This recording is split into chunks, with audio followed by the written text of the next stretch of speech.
Alright, we're just going to jump right into it. So, this will be the first part of a 3-part tutorial series, how I animate transformers. And the reason why it's 3 parts is because we're going to make 3 different transformation animations, and they're going to be at varying speeds. So, the speed of the transformation is largely based on the scenario, right? So, typically, with a transformer that flies, their transformations are much more quick because they're fighting against gravity. They're usually not really long and dramatic and drawn out, if you notice in the movies. There's one in particular with Megatron in The Last Night that's a little bit longer, but even that one is still pretty quick. So you have the one that's more on the go. You have a kind of like a mid-speed transformation, which is like, you know, they have time to kind of have that dramatic flair, but you know, it's not too drawn out. And then you have the one like when Optimus first transforms, where it's really long, really drawn out, and also like the one at the climax of the '07 movie where it's long, drawn out. You get those zooms in, you can see all those parts moving and all that stuff. Those are the really long, dramatic ones. That's going to be the last one in the series.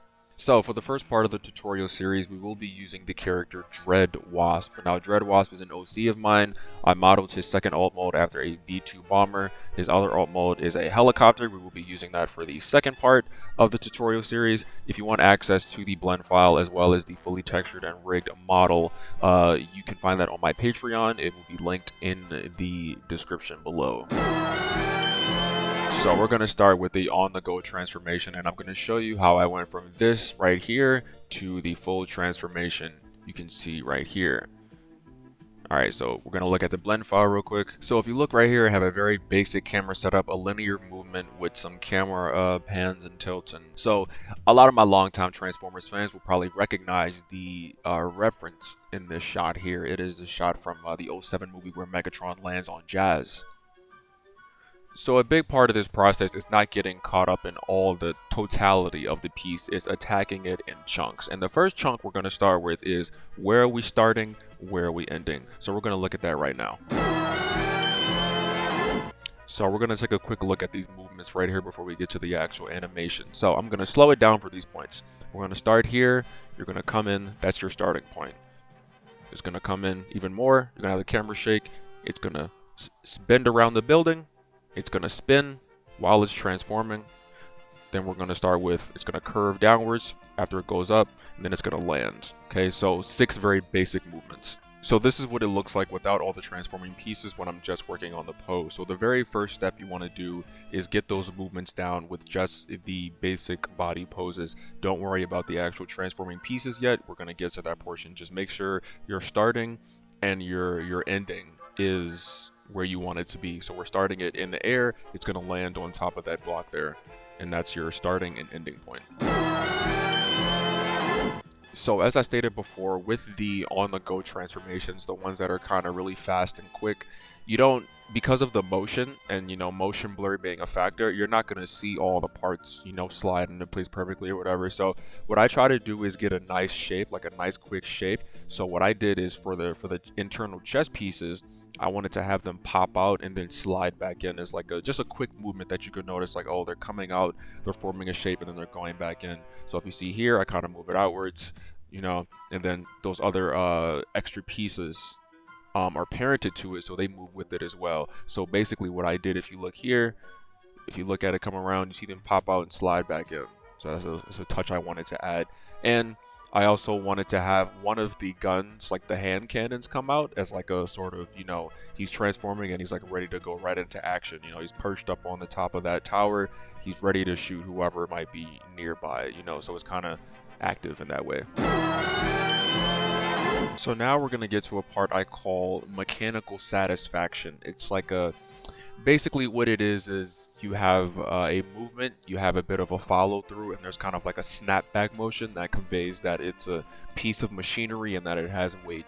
So I did that here on the turbines, where you can see the yellow pieces of the rig there, where I have them slide out while during the flip, and then they're gonna like shove themselves back into the sockets while he is landing. So the whole idea is that even after the transformation is quote unquote done, you still see the pieces like sliding into place, like that final, like it comes apart, comes together, and now it's all like solidifying itself into the final shape that is the transformer, the final look of the transformer. So if you notice right here, I'm putting a keyframe right? There's maybe about 2 or 3 keyframes where they kind of like slide back in place, and then when you actually look at the final result, you can see that on the legs there, they go zoom, zoom, and they kind of snap back in place. And they also have that rotation for that extra layer of movement. So I wanted to maintain that kind of like circular, like spiral rotational movement going on here with the flip, just to kind of keep that momentum going. So I took various parts of the jet and the robot mode and kind of flipped them around as the actual flip of the robot is happening. So if you look right here, I'm kind of taking some parts out and maybe making them bigger, kind of pulling them out a little bit. And the main thing to take into consideration here is you can kind of play with the shapes and how they rotate and move around the character as much as you want, so long as it maintains that the illusion of it being connected, right? So it's like a lot of these pieces aren't like connected to each other, but as long as it's like behind or overlapping or like sliding against another piece, it gives the illusion that it's like all one mechanical piece, like kind of moving and shifting together. Like if you see right here, like that piece isn't actually attached to the torso, but if you move it around cleverly enough, you'll kind of get that feeling of it being attached. And if you look right here, this is kind of how it turned out with that phase of kind of like the flipping and the moving of the pieces. And as you can see, it's all coming together now.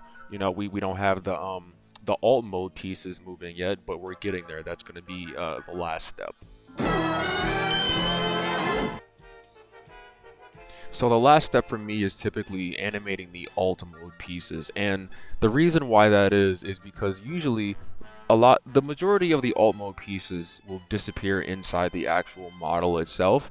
For example, there are these giant wings here that are at the tip of, like on either side, like the main big wings. If you look very closely, they kind of just sink into the body. I'm slowing it down right here. If you look at the one on the right, it kind of just sinks right there into the body. And that is because in the motion, you kind of can't really tell. You know, you can tell when you slow it down, and maybe you can see it when it is moving really fast, but it kind of like sinks into the body. And if you notice in a lot of the actual movie transformations, they do this as well. And you know, as part of the whole like mass shifting thing that some people aren't as, you know, favorable towards, but I kind of like the way it looks in certain animations. So what I do is I cleverly shift and move the alt mode pieces around, and they kind of just disappear into the body. So if you'll notice, if you acquire the DREADWASP asset, that there are many pieces in the vehicle alt layer that are just scaled to 0, and the reason why is because they're meant to sink right into the body. You know, there are pieces that are meant to come out, like there are of course pieces on the arm, on the leg, on the chest, but the majority of the pieces kind of just sink into the body, and then the pieces from the inside come outside. You know, personally I kind of like the idea of them turning inside out. But yeah, so whatever, there's not really a specific way to do it other than just adhering to the principles of animation, making sure it looks cool in motion. As you can see, I'm scaling some pieces here. I'm kind of moving some pieces where they're initially not supposed to be, but where I think it kind of adds to the shape language. As you can see right here, where I wanted to have that rotational movement, I kind of put some more kind of flipping around, and you have the final result here, which is the finalized transformation with all the bits and pieces all together. So as you can see, it's pretty simple. You know, I'm going to be doing 2 more videos regarding transformation and how to go about animating them, but really anyone can pick up Blender and learn how to do this if they just study how to animate and study the actual movements of Transformers. Anybody can do this. You know, it's not as hard as it may seem. It might just seem a lot because of all the pieces, but I promise you, it's very easy, and anyone could do it. You know, so. Thanks for watching. Stay tuned for part 2, and I'll see you guys next time.